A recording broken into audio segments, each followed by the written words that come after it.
warahmatullahi wabarakatuh, Sobat JKN dimanapun berada. Bertemu kembali dengan saya Putri dalam program Poster Asik, podcast eksklusif bareng kantor cabang Gresik, di mana pada kesempatan hari ini kita membahas terkait validasi biometrik rekam wajah bersama narasumber kita dari bagian penjaminan manfaat dan utilisasi.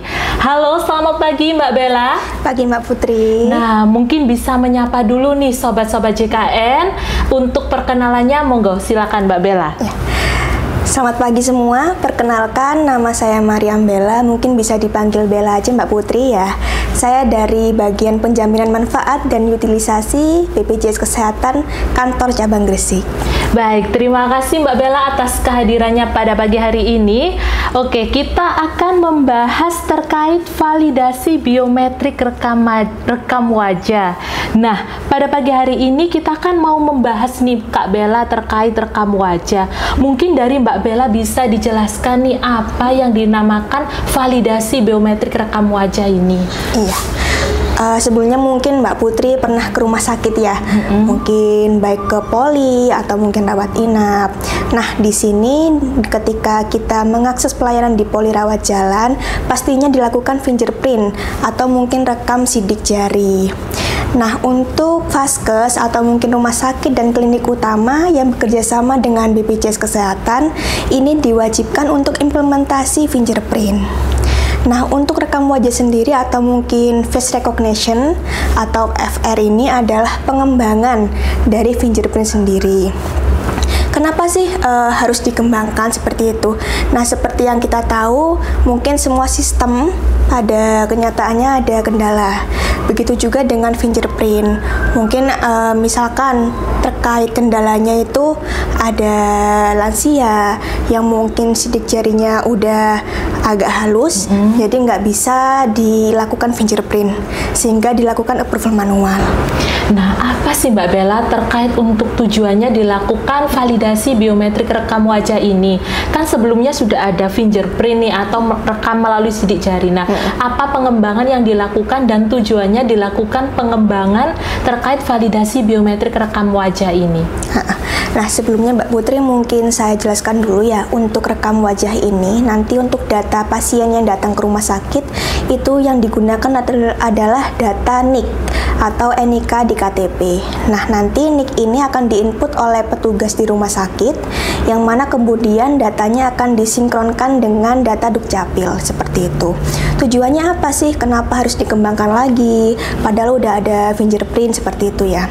Karena pada kenyataannya itu ketika ada implementasi fingerprint ini masih ada approval manual yang mana di BPJS Kesehatan diharapkan untuk approval manual ini udah nggak ada lagi seperti itu. Jadi untuk approval manual ini biasanya dilakukan karena mungkin sidik jarinya halus atau mungkin pasien sudah lansia seperti itu. Jadi untuk rekam wajah ini bisa dilakukan sejak usia remaja sampai dengan lansia seperti itu. Wah, jadi memang harus dilakukan pengembangan karena memang ada kendala-kendala yang terjadi di lapangan dengan rekam sidik jari pasien, begitu ya Mbak Bella. Nah, dalam implementasinya ini untuk validasi biometrik rekam wajah nih Mbak Bella, apakah ada alat khusus nih yang digunakan oleh rumah sakit dalam melakukan untuk rekam wajah dari pasien JKN ini? Iya, seperti itu. Tentunya pasti ada ya Mbak Putri ya, karena dalam kenyataannya untuk sistem yang baru pasti ada tambahan alat baru. Nah, untuk alat rekam wajah ini yang ditambahkan adalah kamera, yang mana dari kami BPJS Kesehatan sudah menyarankan spesifikasi kamera seperti apa yang diharapkan bisa merekam wajah secara maksimal seperti itu. Kemudian yang tentunya ada PC juga terkait penginputan NIK untuk sinkronisasi dengan Dukcapil.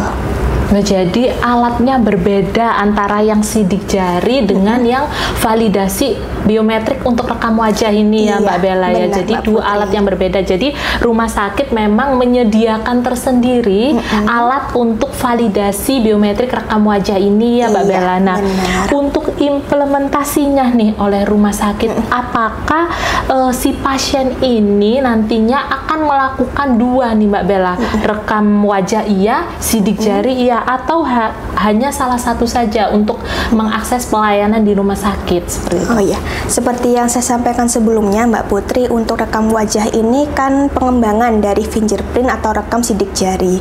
Jadi untuk rumah sakit yang telah melakukan implementasi rekam wajah, maka untuk fingerprint ini tidak perlu dilakukan. Akan tetapi dari kami menyarankan tidak sepenuhnya dihapuskan atau ditiadakan fingerprint, karena nanti pada saat rekam wajah mungkin ada kendala, akan dilakukan fingerprint seperti itu. Oh, jadi bisa salah satu yang dilakukan, tetapi lebih disarankan seperti itu ya Mbak Bella. Nah, berarti untuk saat ini Mbak Bella yang lebih disarankan implementasinya di pelayanan rumah sakit ini menggunakan sidik jari pasien atau menggunakan validasi biometrik rekam wajah nih Mbak Bella?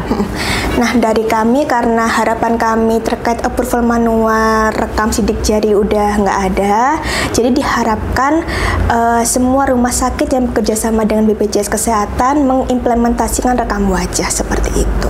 Jadi sesuai dengan pengembangan yang terbaru menggunakan rekam wajah begitu Sobat JKN. Jadi Sobat JKN tidak perlu khawatir lagi nanti kalau misalnya mengakses pelayanan di rumah sakit menggunakan, oh kenapa nih kok saya disuruh rekam wajah. Nah, ini merupakan pengembangan terbaru dari BPJS Kesehatan untuk mengakses layanan di rumah sakit seperti itu Sobat JKN. Nah, sejauh ini Mbak Bella, apa ada nih kendala yang dialami oleh pihak rumah sakit atau pasien nih dalam implementasi pelaksanaan validasi biometrik rekam wajah ini?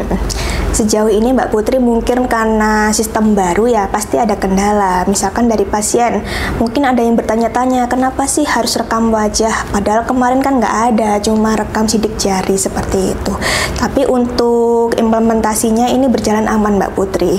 Misalkan karena kemarin pasien ini butuh approval manual, itu kan harus menunggu ya, misalkan menunggu print berkas dulu, atau mungkin menunggu dari pasien yang lain, atau mungkin menunggu dari kesiapan petugas rumah sakit seperti itu. Sedangkan untuk rekam wajah ini hanya membutuhkan sekitar 5 detik. Nah, di sini untuk rumah sakit sendiri itu pasti ada kendala juga. Misalkan dari kemarin yang telah mengimplementasikan itu sekitar mungkin 6 rumah sakit, itu ada kendala seperti misalkan ada pengurangan cahaya, nanti wajah tidak akan terekam seperti itu. Jadi memang harus pencahayaannya yang cukup biar bisa terekam oleh alatnya begitu ya Mbak Bella. Nah, kalau dalam implementasinya sendiri nih Mbak Bella, apakah untuk di RS wilayah Gresik ini sudah dilakukan untuk semua pelayanan atau hanya untuk pasien-pasien yang mengakses misal ke poli saja, atau bagaimana untuk kondisi pasien ini yang memang sakitnya ini darurat atau dalam kondisi sakit keras nih Mbak Bella, apa harus rekam wajah dulu baru bisa mengakses pelayanan di rumah sakit seperti itu Mbak Bella? Ya. Untuk rekam wajah ini kan baru jalan implementasi per September ya Mbak Putri ya. Jadi sampai dengan saat ini bulan November belum semua rumah sakit baik di Kabupaten Gresik atau Lamongan yang mengimplementasi. Cuma sejauh ini untuk aksesnya sudah kami buka semua. Jadi nanti tinggal menunggu kesiapan dari pihak rumah sakit atau klinik utama saja seperti itu. Nanti untuk implementasinya sejauh ini mungkin kedepannya akan dilakukan implementasi di seluruh bagian rumah sakit ya, baik poli, gawat darurat, atau mungkin rawat inap. Tapi untuk saat ini masih di poli saja seperti itu. Jadi untuk yang saat ini pengembangannya masih di area untuk akses poli saja ya Mbak Bella. Jadi untuk pasien gawat darurat ataupun pasien rawat inap masih belum dilakukan pengembangan tersebut. Nah, untuk di wilayah kantor cabang Gresik ini yang meliputi dari wilayah Kabupaten Gresik dan Lamongan nih, ini hanya beberapa FKRTL atau rumah sakit saja yang sudah implementasi nih Mbak Bella. Nah, bagaimana kira-kira respon dari rumah sakit nih atau pasien dengan adanya validasi biometrik rekam wajah ini Mbak Bella? Seperti yang saya sampaikan sebelumnya Mbak Putri, mungkin karena sistem baru pasti ada kendala, baik dari rumah sakit ataupun pasien ya.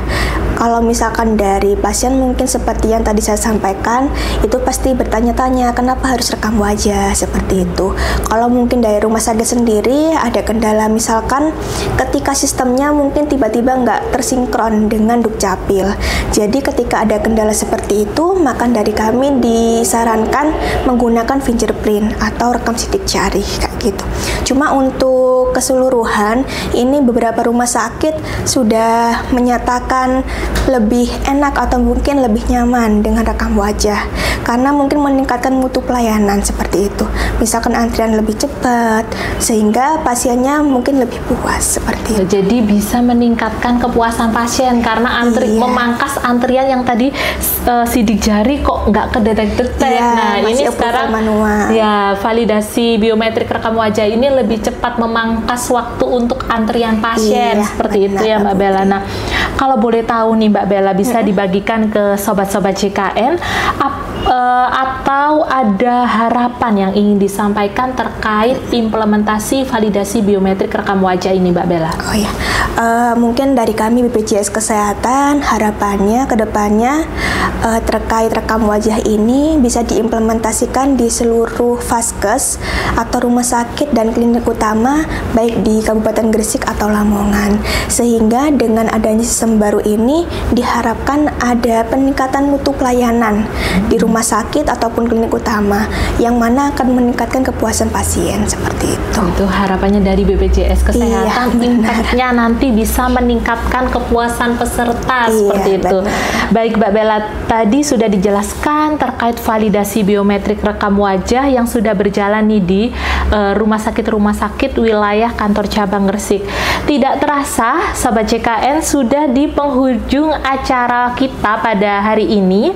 Mungkin ada closing statement nih yang akan disampaikan Mbak Bella yang akan dibagikan ke sobat-sobat JKN. Monggo Mbak Bella. Ya Mbak Putri, mungkin nggak panjang ya. Digitalisasi ini mungkin bisa diibaratkan seperti AC ya Mbak Putri ya, yang mana bisa berjalan dengan baik sampai kita membuka jendela.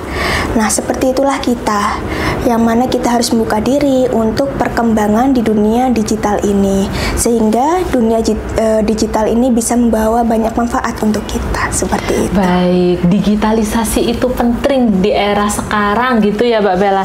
Baik, terima kasih Mbak Bella sudah menemani kita hari ini, sudah sharing terkait validasi biometrik rekam wajah yang tentunya sangat bermanfaat bagi peserta JKN yang masih bingung nih atau ragu dalam mengakses pelayanan JKN ini. Baik, dulur-dulur sobat JKN, terima kasih sudah menyaksikan obrolan kita pada hari ini. Semoga bermanfaat dan memberikan informasi terbaru bagi peserta JKN. Jangan lupa follow akun TikTok, YouTube, dan Instagram @info_jkn_gresik untuk mendapatkan informasi JKN terbaru dan terupdate. Baik, kita akhiri. Terima kasih Mbak Bella untuk kehadirannya pada hari ini. Baik, kita akhiri. Saya Putri dan saya Bella. Terima kasih. Wassalamualaikum warahmatullahi wabarakatuh. Selamat pagi, salam sehat.